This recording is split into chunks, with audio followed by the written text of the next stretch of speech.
सोच के देखिए, क्या हो अगर एक फाइटर पायलट अपने ही विमान के आर पार देख सके। और क्या हो अगर उसे हर दिशा में दुश्मन मिसाइल और ड्रोन की लाइव जानकारी मिले, वो भी बिना सर घुमाए। जी हाँ, भारत अब इसी भविष्य को हकीकत बना रहा है, वो भी एडवांस मीडियम कॉम्बैट एयरक्राफ्ट के नेक्स्ट जनरेशन एआर हेलमेट के साथ। नमस्कार दोस्तों, आप देख रहे हैं आईएनए हिंदी और इस वीडियो में हम बात करने वाले हैं एमका की एडवांस हेलमेट के बारे में। चलिए शुरू करते हैं।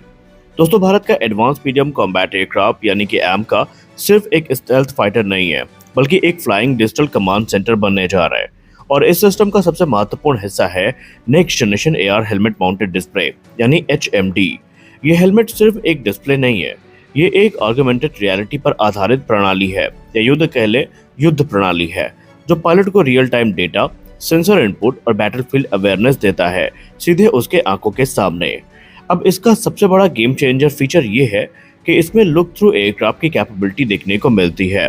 मतलब कि यहाँ पर पायलट को अपने विमान के नीचे, पीछे या पंखों के पार भी वो देख सकता है। आमतौर पर आप सबने F-35 लाइटनिंग 2 में जो ये कैपेबिलिटी है आपने देखी है, और इस समय आपके स्क्रीन में जो विजुअल्स चल रहे हैं ये उसी के हैं, जहाँ पर आप देख सकते हैं कि जो फाइटर पायलट है वो आराम से अपने विमान के आर पार भी देख पा रहा है, जिससे कि उससे सिचुएशनल अवेयरनेस जो है वो काफ़ी बेहतरीन हो गई है। और ये संभव होता है डिस्ट्रीब्यूटेड अपर्चर सिस्टम यानी डैश के जरिए, जहां विमान के चारों तरफ लगे इंफ्रारेड कैमरास का डेटा मिलकर एक 360 डिग्री का लाइव व्यू बनाता है। और जब रात में कोई ऑपरेशन होता है तो वहां पर पायलट को इसका बहुत बड़ा बेनिफिट मिलता है। जी हाँ, अब रात के अंधेरे में भी कोई सीमा नहीं होगी, क्योंकि इस हेलमेट माउंटेड डिस्प्ले में हमें इंटीग्रेटेड नाइट विजन सिस्टम भी देखने को मिलता है, यानी अलग से गॉगल पहनने की जरूरत ही खत्म हो गई। लो लाइट इमेजरी सीधे वाइजर पर दिखाई देती है और पायलट को पता चल जाता है कि वो किस स्थिति में है और उसको क्या करना चाहिए। लेकिन कहानी यहीं पर खत्म नहीं होती है। यह हेलमेट भविष्य के युद्ध यानी कि मैन अनमैन टीमिंग के लिए भी तैयार है। पायलट अपने हेलमेट से ही लॉयल विंग मैन ड्रोन को देख सकता है, कंट्रोल कर सकता है और उनके लिए टारगेट को असाइन भी कर सकता है। यानी एक पायलट कई प्लेटफॉर्म का कमांडर बनकर ऑपरेट कर सकता है। हेलमेट के वाइजर पर दिखने वाली जानकारी बेसिकली उसमें स्पीड हो गया, एल्टीट्यूड हो गया, टारगेट लॉक हो गया, मिसाइल वार्निंग हो गया, सब कुछ हमें रियल टाइम में देखने को मिलेगी। यानी ये सेंसर फ्यूजन पायलट को सेकंड्स में फैसले लेने के लिए मदद करेगा। इतनी एडवांस टेक्नोलॉजी के बावजूद इस हेलमेट का वजन सिर्फ 2 किलोग्राम या उससे भी कम रखा गया है, क्योंकि हाई जी मनूवर के दौरान ज्यादा वजन पायलट की गर्दन के लिए खतरनाक हो सकता है। और अब भारत विदेशी हेलमेट सिस्टम जैसे कि डैश 4 हो गया या स्ट्राइकर 2 हो गया, अभी तक इन पे निर्भर था। लेकिन एडवांस मीडियम कॉम्बैट एयरक्राफ्ट के साथ भारत अपना खुद का fully indigenous helmet mounted display system विकसित कर रहा है।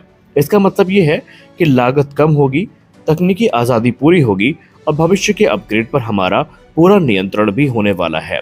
यानी यह सिर्फ एक हेलमेट नहीं है, बल्कि भारत के डिफेंस इकोसिस्टम में आ रही मैच्योरिटी का एक जीता जागता प्रतीक है, जहां प्राइवेट सेक्टर और सरकारी एजेंसियां मिलकर अगली पीढ़ी का टेक्नोलॉजी विकसित कर रही हैं।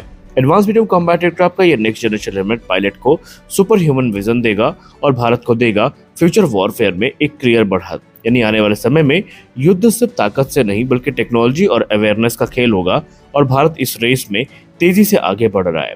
आपको बता दें कि जब F-35 लाइटनिंग 2 में ये कैपेबिलिटी इंट्रोड्यूस करी गई थी तो उस समय इसको फ्यूचर की टेक माना गया था, और माना गया था कि अभी कई देश इससे दशकों दूर है, और इसको तो एक गेम चेंजिंग टेक्नोलॉजी तक कह दिया गया।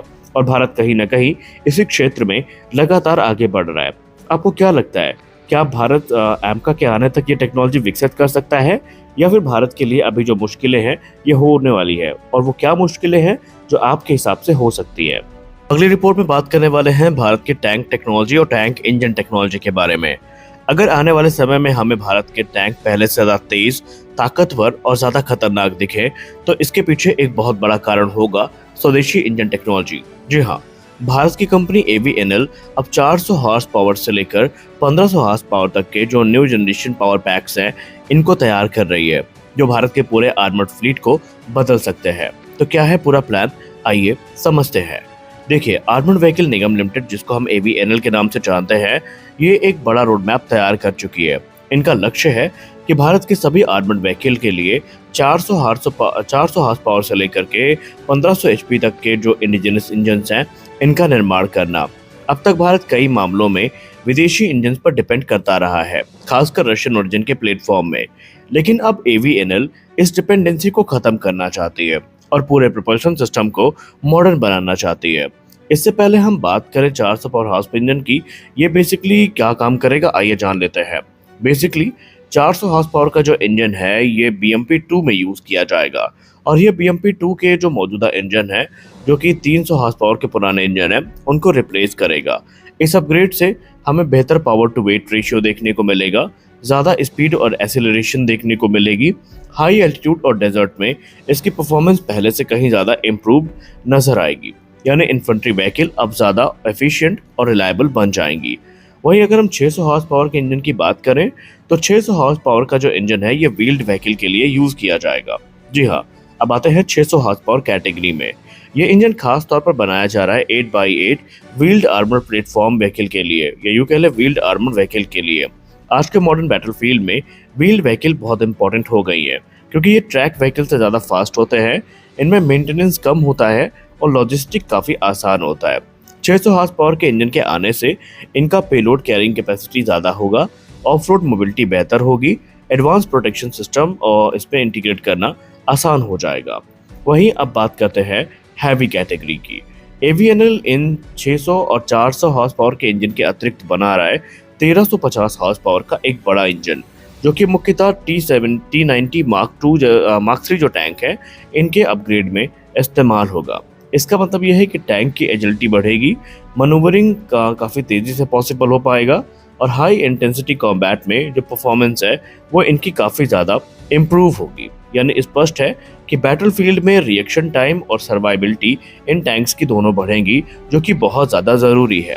अब सबसे पावरफुल चीज़ जो हमें देखने को मिलेगी वो होगा एक 1500 हॉर्स पावर का इंजन। जी हाँ, आपने क्या सोचा कि हम सिर्फ यहाँ पर 1350 हॉर्स पावर के इंजन पर रुकने वाले हैं? ऐसा नहीं है, हमें 1500 हॉर्स पावर का डी-ट्रैन इंजन भी देखने को मिलेगा। ये इंजन अर्जुन मार्क 2 और फ्यूचर के जो next generation main battle tank है हमारे, उनमें इस्तेमाल होता आपको नजर आएगा। अब ये इंजन इतना पावरफुल है और ये हमारे लिए इतना ज़रूरी क्यों है?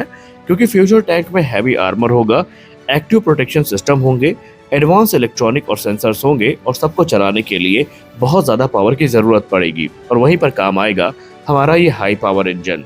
यानी कि हमारे सामने ऑप्शन और फ्यूचर दोनों बहुत ज़्यादा हैं।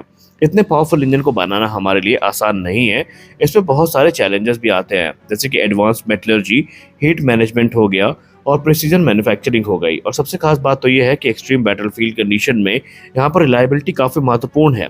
मतलब इंजन को हर हाल में काम करना ही होगा, चाहे ठंडी हो चाहे गर्मी हो। और अच्छी बात यह है कि हमें बहुत ज़्यादा सक्सेस ऑलरेडी इस प्रोग्राम में मिल चुकी है। तो आज के इस वीडियो में बस इतना ही। आशा करते हैं ये वीडियो आपको अच्छी लगी होगी। वीडियो अच्छी लगी वीडियो को लाइक करिए, नए चैनल को सब्सक्राइब करिए। मिलते हैं अगले वीडियो में, तब तक के लिए जय हिंद।